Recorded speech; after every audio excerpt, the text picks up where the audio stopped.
Welcome to another episode of the Real Estate Market Minute. My mission is to help you better understand the latest trends in the U.S. real estate market and share with you my analysis and industry expertise.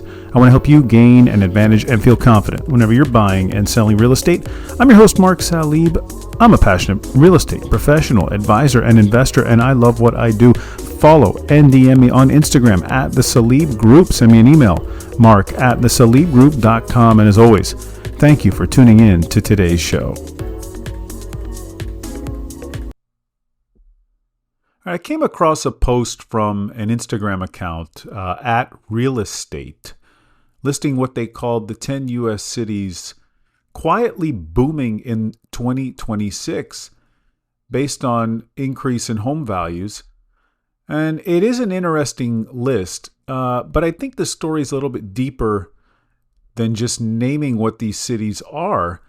You know, at the end of the day, every housing market comes down to one thing, just like any market: demand versus supply. And in this case, how many people want homes versus how many homes are actually available.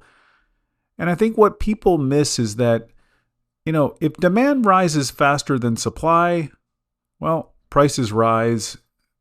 And it's really that simple. If supply rises faster than demand, inventory builds, and, well, prices slow. And that's what's really going on when you look at each and every one of these cities.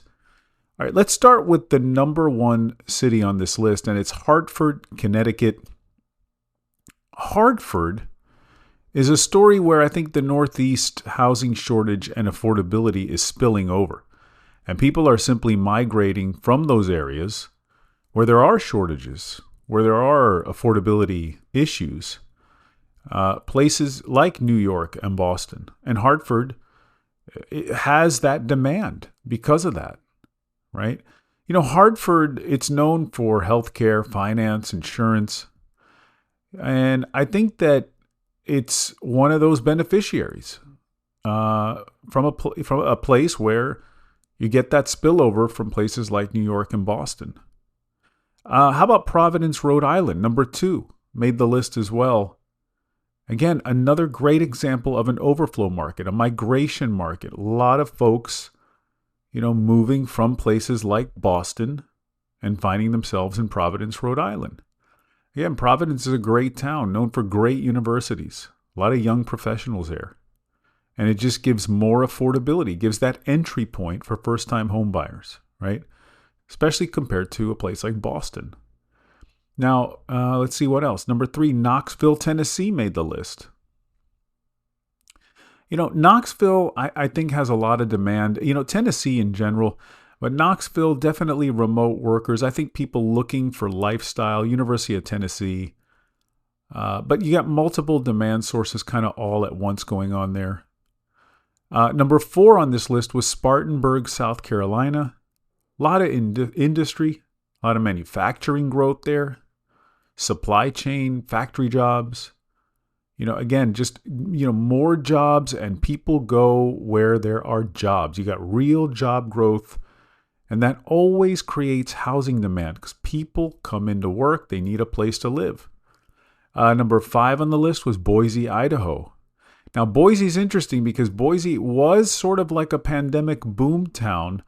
You know, post-COVID, real demand. It saw a surge in demand.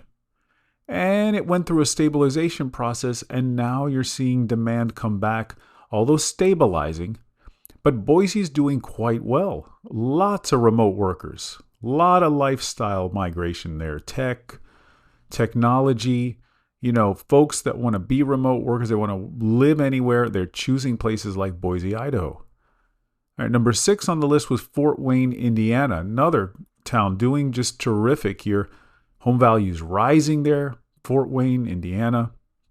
Again, it's one of those Midwest markets that we talk a lot about. It's affordable. It's stable. Known for manufacturing, healthcare. You know, it's just one of those, again, where people are looking for an entry point. They're finding it there. Huntsville, Alabama came in at number 7. Home values rising there quite well. You know, Huntsville known for aerospace, defense, engineering, NASA. Real good job opportunities there for engineers, right? High income workers. So again, demand coming in for that reason. Number 8, Des Moines, Iowa. Again, stable, affordable Midwest market. People want that, right? That Midwest affordability, that's a theme that we've been seeing for a while now. Number 9, Chattanooga, Tennessee. Again, another town in Tennessee that has lifestyle, remote workers coming in. It's a quality of life migration. People want to go into Tennessee.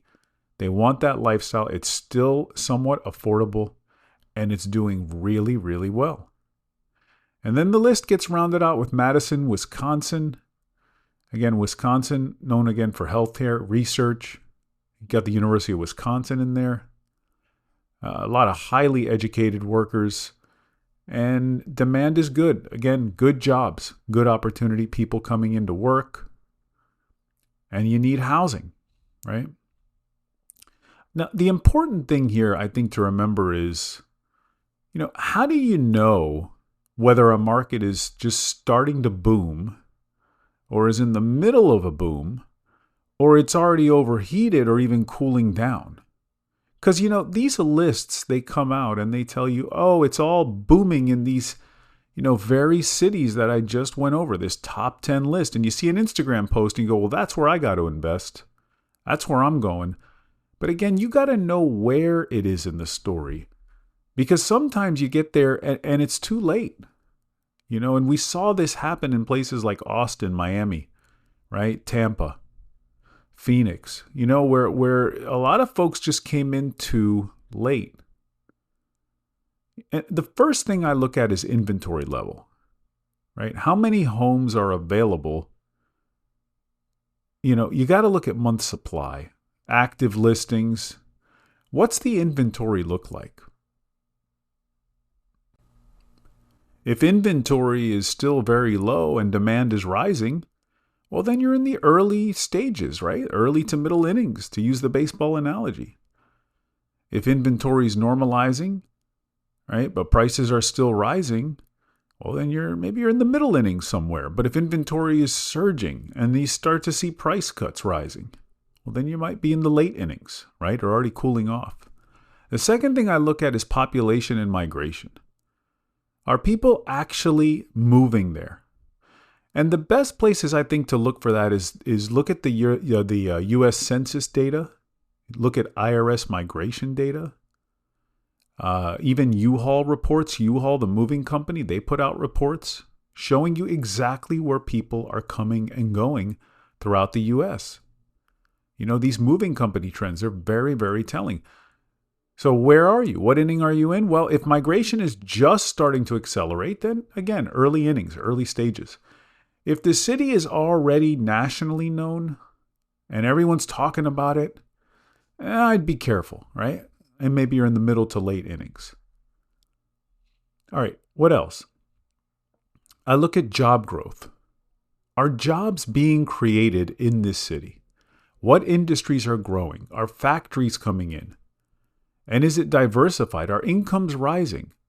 If companies are announcing relocations, expansions, before housing prices fully react, now you're in the early innings.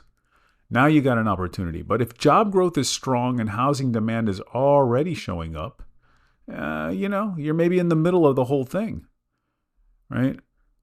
So be careful. And you're probably too late if job growth is starting to slow and prices got too high. All right, what else? All right, this is key. Builder activity, right? Are builders flooding the market with supply? I mean, I've driven through towns in Florida where all the main builders, you can just see the signs all over the place, right? New development, new single-family home development, new townhome development. And it looks incredible, but then inventory suddenly explodes, right? Now, you're early if builders haven't caught up yet. It could be early. It could be in the early innings. If you see, wow, there's still a ton of demand here and builders are still trying to catch up. But if builders are actively building and demand is starting to absorb the homes, be careful because then they overbuild and then you start seeing those incentives show up and now you're in the late innings. And I've seen it time and time again. All right, this one's big too. Affordability. All right, now, if prices go up too fast and faster than incomes, demand will weaken. Eventually, people just get priced out. So you got to look at, okay, where am I in this situation, right? If affordability is getting really stretched, but buyers are still active, all right, fine, you're in the middle of it. But if locals are getting priced out of a market, and you can tell because you're talking to your neighbors, well, you're definitely in the late innings in that one. All right, and then take a look at days on market. How quickly are homes selling? Are they fast sales? Are homes selling within 1, 2, 3, 4 weeks? Are they longer selling times? Okay, that tells you softer demand, right? If they're selling fast, inventory's tight, yeah, you're early. But if they're not, and you're starting to see longer days on market, sellers might lose some leverage, and that's certainly a situation where you're late. A late inning, late stage situation. All right. The markets that usually hold up the best long term, I just want to point out, are the ones that I think have those diversified economies, stable job growth, controlled supply, and just a steady migration of people that are coming in.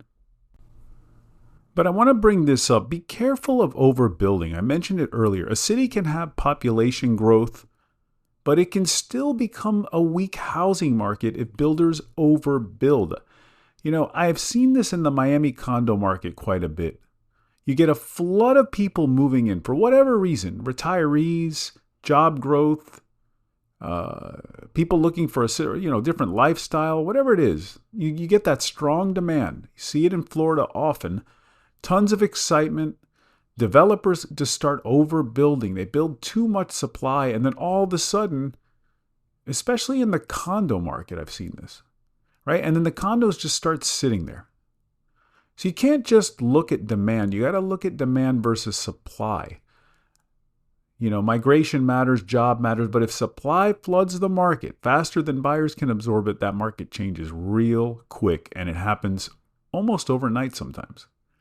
All right, the real opportunity in housing isn't just knowing which cities are growing. It's understanding why they're growing, how much demand really exists, how much supply is coming, and what inning that market is actually in. Headlines tell you where prices are moving, but the real opportunity is understanding why they are moving before everyone else figures it out. That is it for me today. Thank you so much for listening to today's show. And as always, if you have questions or need specific advice, ideas, or just some help regarding your particular real estate needs or situation, or if you're just looking to buy or sell real estate in Florida, well then DM me on Instagram at The Salib Group, or just send me an email to mark@thesalibgroup.com. Don't forget to leave a rating for the show, follow, subscribe, help others find the show, and be informed and educated about the real estate market just like you. Until next time.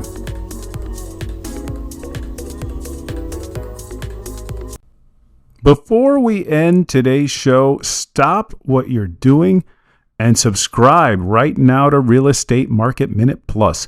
Listen to all episodes ad-free. Get exclusive bonus episodes and content, and help support the show's growth, longevity, and future improvements. Go to realestatemarketminute.supercast.com right now. You can also find the link in this episode's show description. Check it out. I know you'll love it.